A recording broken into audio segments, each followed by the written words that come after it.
Good evening. It's currently a nice sunny Tuesday evening. We're just after a bank holiday here in Glasgow.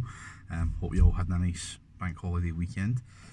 In actual fact, I wish I posted this video maybe a bit sooner than the bank holiday, because I dare say it would have maybe proved beneficial to some people when out and about over the bank holiday weekend. To introduce myself, if you don't know me, my name's Barry. I've been doing driving a private hire vehicle for a couple of months now, and the reason for this video, I had a customer the other day there ask me a couple of questions regarding staying safe when using private hire vehicles. Now, the reason she asked that is she, one drunken night, got into a vehicle that she thought was her taxi, and it turned out that it wasn't. What came after it wasn't a very nice situation. She was quite forward and open to tell me that. Very brave of her, I might say as well.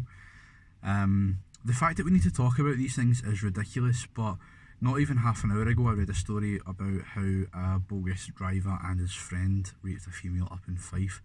And to be honest, it turned my stomach and sort of edged me on to make this video.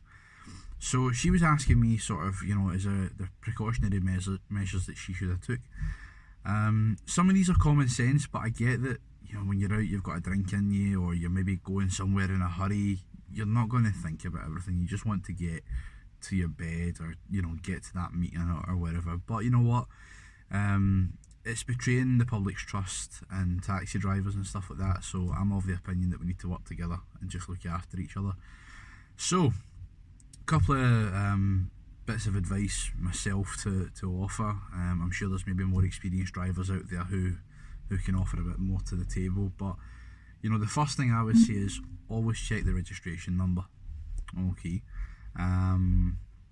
Every taxi company should be texting you the make, the model, the colour, the registration number and the driver's name. But the reason I say to check the registration number is, for example, just because your taxi's a black Hyundai like mine doesn't mean just go and jump into the first vehicle. And unfortunately it does happen. People just see the same model of car and don't bother checking, and that's why they end up in these situations sometimes. As I say, the fact that this needs to be said is ridiculous, but just get off on the right foot, check the registration number of the vehicle before you get into it.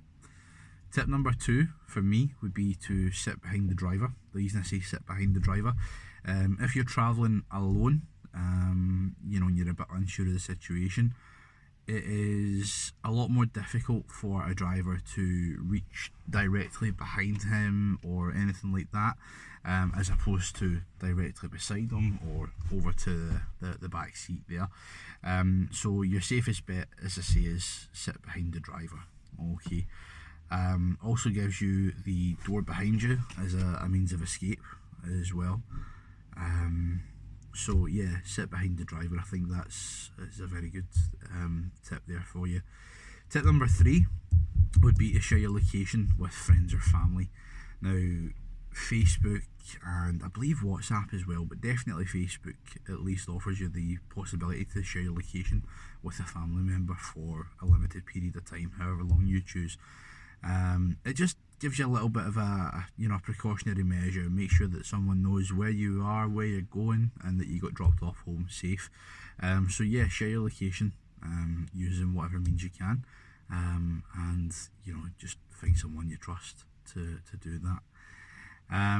Tip number 4, if you can, lift share. The reason I say lift share is, firstly, it's the reason of accountability. There's 2 people there to identify the driver, who the driver is, make sure everything is legitimate. It also is a shorter period of time when you're in the vehicle alone, and it's also a bit cheaper, isn't it? So might as well just lift share and split the cost.